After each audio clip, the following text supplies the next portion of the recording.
علم الحیوانات کے پروفیسروں سے پوچھا، سلوتریوں سے دریافت کیا، خود سر کھپاتے رہے، لیکن کبھی سمجھ میں نہ آیا کہ آخر کتوں کا فائدہ کیا ہے۔ گائے کو لیجئے، دودھ دیتی ہے، بکری کو لیجئے، دودھ دیتی ہے، اور مینگنیاں بھی۔ یہ کتے کیا کرتے ہیں؟ کہنے لگے کہ کتا وفادار جانور ہے۔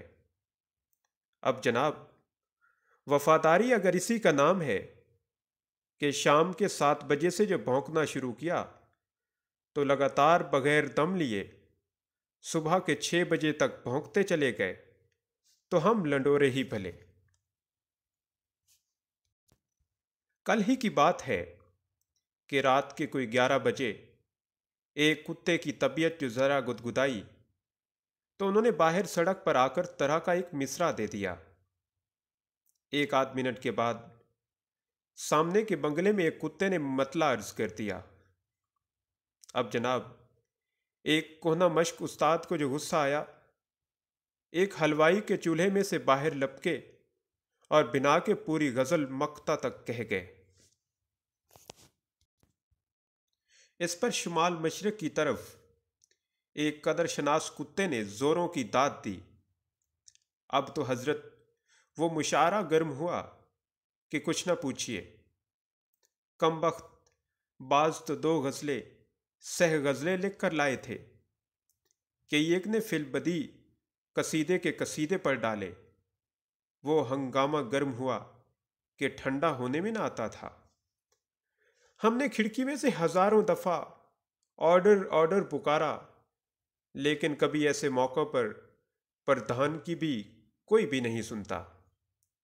اب ان سے کوئی پوچھے کہ میاں تمہارا کوئی ایسا ہی ضروری مشاعرہ کرنا تھا تو دریا کے کنارے کھلی ہوا میں جا کر طبع آزمائی کرتے۔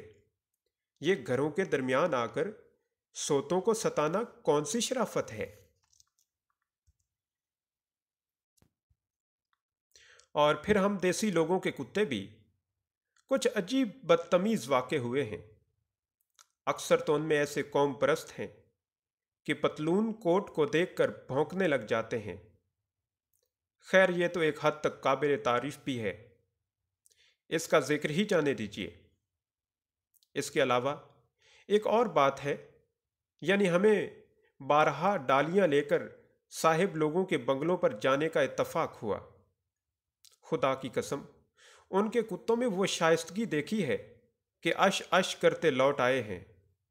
جو ہی ہم بنگلے کے اندر داخل ہوئے، کتے نے برآمدے میں کھڑے کھڑے ہی ایک ہلکی سی پخ کر دی اور پھر منہ بند کر کے کھڑا ہو گیا۔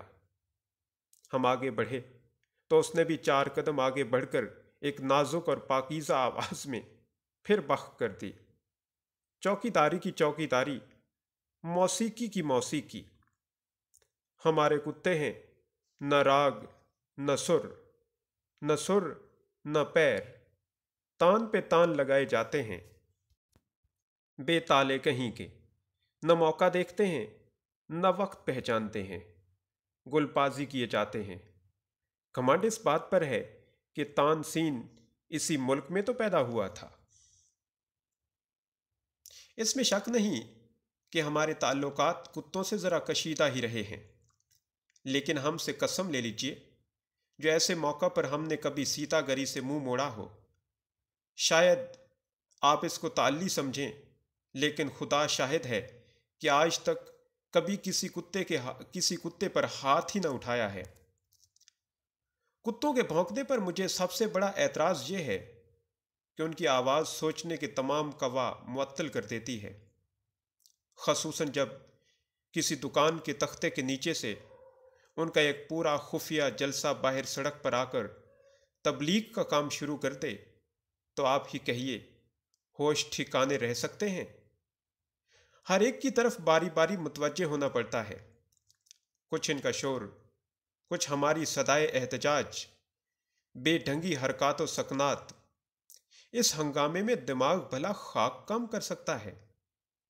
اگرچہ یہ مجھے بھی نہیں معلوم کہ اگر ایسے موقع پر دماغ کام کرے بھی تو کیا تیر مار لے گا۔ بہر صورت کتوں کی یہ پرلے درجے کی ناانصافی میرے نزدیک ہمیشہ قابل نفرین رہی ہے۔ اگر ان کا ایک نمائندہ شرافت کے ساتھ ہم سے آ کر کہہ دے کہ عالی جناب سڑک بند ہے، تو خدا کی قسم ہم بغیر چوں چرا کیے واپس لوٹ جائیں، اور یہ کوئی نئی بات نہیں۔ ہم نے کتوں کی درخواست پر کئی راتیں سڑکیں ناپنے میں گزار دی ہیں، لیکن پوری مجلس کا یوں متفقہ اور متحدہ طور پر سینہ زوری کرنا ایک کمینہ حرکت ہے۔ قارئین کرام کی خدمت میں عرض ہے کہ اگر ان کا کوئی عزیز و محترم کتا کمرے میں موجود ہو تو یہ مضمون بلند آواز سے نہ پڑھا جائے۔ مجھے کسی کی دل شکنی مطلوب نہیں۔ خدا نے ہر قوم میں نیک افراد بھی پیدا کیے ہیں، کتے اس کلیے سے مستثنا نہیں۔ آپ نے خدا ترس کتا بھی ضرور دیکھا ہوگا۔ اس کے جسم میں تپسیا کے اثرات ظاہر ہوتے ہیں۔ جب چلتا ہے تو اس مسکینی اور عجز سے گویا بار گناہ کا احساس آنکھ نہیں اٹھانے دیتا۔ دم اکثر پیٹ کے ساتھ لگی ہوتی ہے، سڑک کے بیچوں بیچ غور و فکر کے لیے لیٹ جاتا ہے اور آنکھیں بند کر لیتا ہے۔ شکل بالکل فلاسفروں کی سی، اور شجرہ دیو جانسن کلبی سے ملتا ہے۔ کسی گاڑی والے نے متواتر بگل بجایا، گاڑی کے مختلف حصوں کو کھٹکھٹایا، لوگوں سے کہلوایا، خود 10-12 دفعہ آوازیں دیں، تو آپ نے سر کو وہیں زمین پر رکھے سرخ مخمور آنکھوں کو کھولا، صورتحال کو ایک نظر دیکھا اور پھر آنکھیں بند کر لیں۔ کسی نے ایک چابک لگا دیا تو آپ نہایت اطمینان کے ساتھ وہاں سے اٹھ کر ایک گز پرے جا لیٹے اور خیالات کے سلسلے کو جہاں سے وہ ٹوٹ گیا تھا وہیں سے پھر شروع کر دیا۔ کسی بائی سائیکل والے نے گھنٹی بجائی تو لیٹے لیٹے ہی سمجھ گئے کہ بائی سائیکل ہے۔ ایسی چھچھوری چیزوں کے لیے وہ راستہ چھوڑ دینا فقیری کی شان کے خلاف سمجھتے ہیں۔ رات کے وقت یہی کتا اپنی خشک پتلی سی دم کو تحت امکان سڑک پر پھیلا کر رکھتا ہے۔ اس سے محض خدا کے برگزیدہ بندوں کی آزمائش مقصود ہوتی ہے۔ جہاں آپ نے غلطی سے اس پر پاؤں رکھ دیا، انہوں نے غیظ و غضب کے لہجے میں آپ سے پرسش شروع کر دی۔ بچہ فقیروں کو چھیڑتا ہے، نظر نہیں آتا ہم سادھو لوگ یہاں بیٹھے ہیں۔ بس اس فقیر کی بد دعا سے اسی وقت راشا شروع ہو جاتا ہے۔ بعد میں کئی راتوں تک یہی خواب نظر آتے رہتے ہیں کہ بے شمار کتے ٹانگوں سے لپٹے ہوئے ہیں اور جانے نہیں دیتے۔ آنکھ کھلتی ہے تو پاؤں چارپائی کی ادوائن میں پھنسے ہوتے ہیں۔ اگر خدا مجھے کچھ عرصے کے لیے اعلیٰ قسم کی بھونکنے اور کاٹنے کی طاقت عطا فرمائے تو جنون انتقام میرے پاس کافی مقدار میں ہے۔ رفتہ رفتہ سب کتے علاج کے لیے کسولی پہنچ جائیں۔ ایک شعر ہے: عرفی تو مندیش سے غوغائے رقیباں، آواز سگاں کم نہ کند رزق قطارہ۔ عرفی تو رقیبوں کے شور و غوغا سے، شور و غل سے پریشان نہ ہو کہ کتوں کے بھونکنے سے فقیر کا رزق کم نہیں ہوتا۔ یہی وہ خلاف فطرت شاعری ہے جو ایشیا کے لیے باعث ننگ ہے۔ انگریزی میں ایک مثل ہے کہ بھونکتے ہوئے کتے کاٹا نہیں کرتے، یہ وجہ صحیح، لیکن کون جانتا ہے کہ ایک بھونکتا ہوا کتا کب بھونکنا بند کر دے اور کاٹنا شروع کر دے۔